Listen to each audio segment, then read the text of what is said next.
Hi everyone, welcome to this video on lesson 10 of the Earth and Climate Scheme of Work. So the first thing that we're going to do in this lesson, and I'd say it's worth doing this for every single lesson in this second part of the scheme of work, is to refer back to the big picture. So the big picture here that's organising all of the ideas that we're covering is the carbon cycle. What we did last time was zoomed in on here and how it was that animals, when they die and decompose, how they can change because of that intense heat and pressure and lead to the formation of fossil fuels. So we looked at that process. Where we want to go next is to talk about, well, how is it that those fossil fuels can be combusted, which leads to the release of carbon dioxide into the atmosphere. What we're doing today kind of sits in between those two, which is how do we make this stuff that's buried underground useful to actually be burned for transport or industry or whatever it is. So it's worth just giving students that context before you dive into what's going on. Now, what we're going to do next is say, okay, so we've got the crude oil and we talked about that last lesson. Well, what do we actually do with that? So I'm going to start by just giving a really simple overview. And I think it would be worth, if you can find videos here or anything like that, it would be worth showing those so that students have kind of a sense of what's going on here. But I'm just going to give a really simple diagram, something like this, to try and illustrate what's going on. So I'm going to draw my fractional distillation column. So I'm just going to lean over a little bit to get, I'm going to draw my column here like this. And again, if you wanted to do this beforehand, that's fine too. And then I'm going to show like this. And then what I want to do is show that there's these kind of pipes coming off at different heights in the column. I'll draw some pipes coming off like this. Don't need to do it exhaustively. Just sketch something to show that these are pipes coming off out of the column. And again, a video would be really helpful here. And what I'm going to do is say, well, okay, look, what happens here is this crude oil, and I'm going to do the oil in black. This gets passed through a tube into our fractional distillation column. And again, you may wish to label this as the fractional distillation column, or you can just tell students and then they're going to have to write about that later. So I'm going to put crude oil in. Crude oil in. And it's worth saying as well that we don't just pass crude oil in just like that, we also have to heat it. So I'm going to draw a fire here like this, show that we are heating it. We may not heat it with a fire, although I think in the diagrams that I've seen, it is just a furnace, and so we're just making a fire in that sense, get up to about 400 degrees C. But this is just a really simple schematic view to show what's going on. Now we can zoom in on this crude oil, and I think this is important firstly to show how crude oil is different to what we end up with. So I'm going to zoom in on here and just show a diagram of this crude oil. Now the crude oil is a liquid, so the first thing that we're going to draw students' attention to, I'll just move down. First thing to draw students' attention to is that because the crude oil is a liquid, we've got the particles close together and randomly arranged. But what we want to stress to students here is that crude oil is a mixture. So you get lots of different sized particles in this crude oil, all jumbled up together. So I'm going to kind of exaggerate this a little bit. I might draw some big mega ones as well. And I want to do a real mix of particles of different sizes. Now when they get to GCSE, they're going to learn about organic chemistry. They're going to find out a little bit more about these particles. By that point, they'll have learned about covalent bonding. So they'll have more of a sense of these are actually molecules, different organic molecules. But right now, in year 8, it's absolutely fine to just give them a kind of simplified version like this. But they need to know that it's a mixture of different substances, each of which has different sized particles. And what we want to illustrate to students is that when this crude oil is heated, it turns into a vapor. So what happens is this liquid that we've got being passed in over the fire then becomes a vapor inside the fractional distillation column. And we might just show that by showing these vapors coming up like this. You might even want to, I'm going to do it in black actually to show that it's the same stuff here. So it's actually this black stuff that we've been drawing here. So what you've got is these vapors coming up here like this. Now the next thing to say about the fractional distillation column is that down here it's quite warm. So down here gases are quite hot because they've just passed over the fire. But by the time the gases get up here, it's much cooler.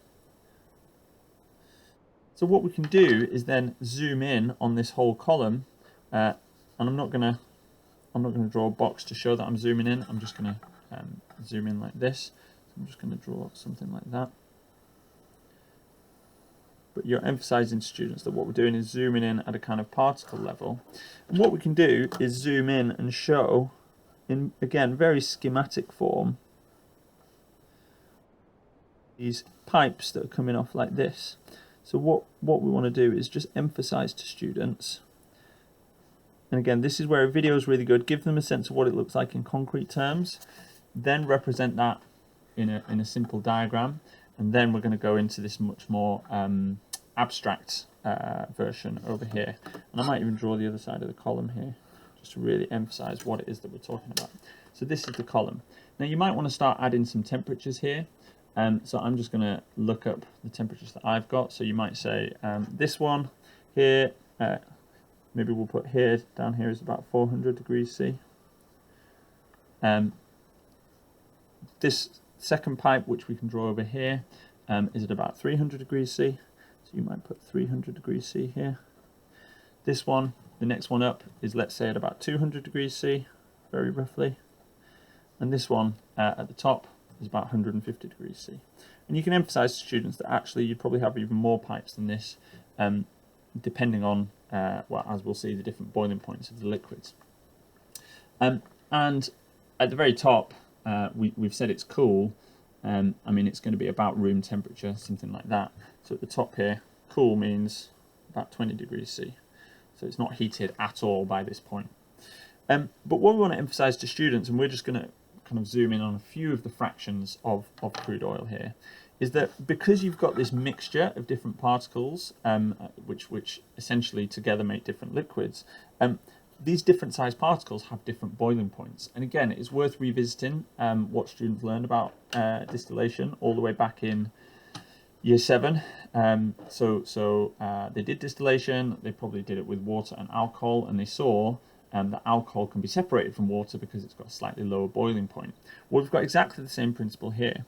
And what we want to do is show that if this liquid, which has been heated here into the gas phase up here, if it's up here, then what happens is you've got all of these different sized particles now a bit further apart and zipping around all over the place like this, all the way through the column. But what we want to emphasize is the largest ones are only going to be down here. You're not going to get larger ones up here for reasons that we'll see very shortly.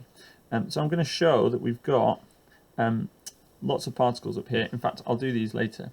Because what you want to emphasize is, when it gets to about this point, these larger particles that we've got here, they are going to, in fact, let me draw a few larger ones as well, just to really emphasize the point. We might want to add some arrows to show that these are zipping around all over the place.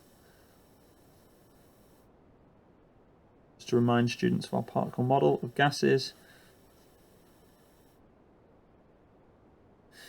But these larger particles, they get to here, and at 300 degrees C, they can no longer stay in the gas phase. They have reached their boiling point, which is the same as the condensing point.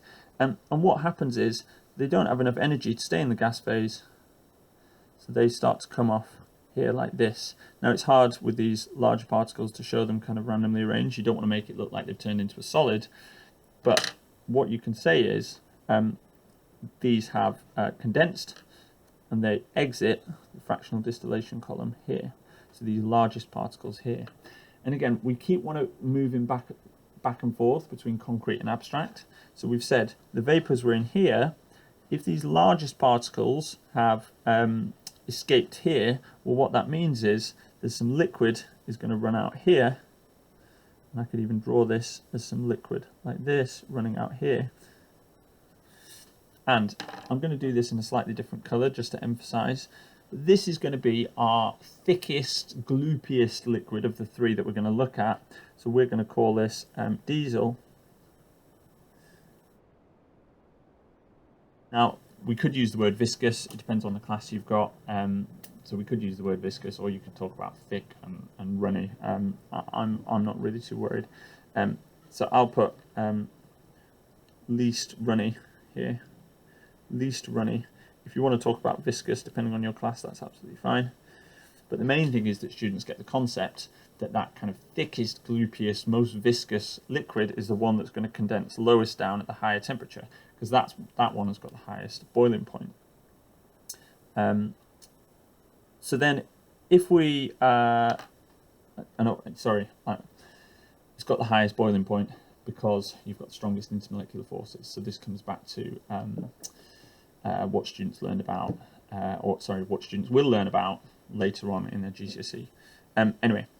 So the biggest particles, they condense first, come back to the concrete, so you get this thick, gloopy liquid running out here on the bottom of our three pipes there. So the next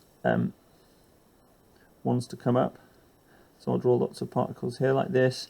And again, I want to show these are still in the gas phase, moving in random directions, all over the place like this. But then these ones, these slightly bigger ones, these start to come off here. And again, it's a bit easier with these smaller ones. You can draw the kind of liquid arrangement close together, but still moving randomly. In fact, we could add some arrows to show these are moving in random directions, just to emphasize these are not solids coming off here like this. So these next ones run off here. They no longer have enough energy to stay in the gas phase, so they come off here. What does that mean? Well, I might do this, in fact I'll do this with some liquid coming out here again. But this one is a bit more runny. This is kerosene. So this is another of our fractions. And I've just picked diesel, kerosene, and we're going to do petrol or gasoline in a minute. It doesn't really matter which one you pick. I just want to show this idea of boiling point related to viscosity and so on. And then we can say, and then there's these last ones here. So by this point, the only ones that are still in the gas phase are these really tiny ones, these tiny particles. But even they don't have enough energy to stay in the gas phase up here. So these are going to run off here. I'm going to do these kind of random arrangement like that. Show that they're moving all over the place. So these are liquid like that. So on. And what I can do is show that this is a really runny liquid that runs out here, and this one is what we call gasoline. And I might add another note to say that that one is the most runny. You might also want to say that's commonly in the UK called petrol, but really it should be called gasoline, and that's what we put into cars. So there's a lot of ideas there that we're passing on to students. And again, it's going to be a multimedia experience. I think what's going to help you explain this really clearly to students. So it's worth showing them videos, drawing diagrams, talking them through it. But the key idea that we want to get across is that crude oil is a mixture, but we can separate that mixture. It comes back to what we learned about in year 7. We can separate it out so that we've separated out the liquids with the bigger particles from the liquids with the medium particles from the liquids with the smaller particles, i.e. the least runny, or the most viscous diesel through kerosene and gasoline. And we can separate those out into purer liquids that are much more useful for the uses we have both in transport and industry. And again, it might be worth then coming back once you've finished your exposition to say, once you've got diesel and gasoline and kerosene, well, this is really useful because you can use diesel in your generators in your factories, you can use petrol in your cars, kerosene in your aeroplanes, And all of these things then are really useful. That's what we'll look at, how they are used exactly in the next lesson.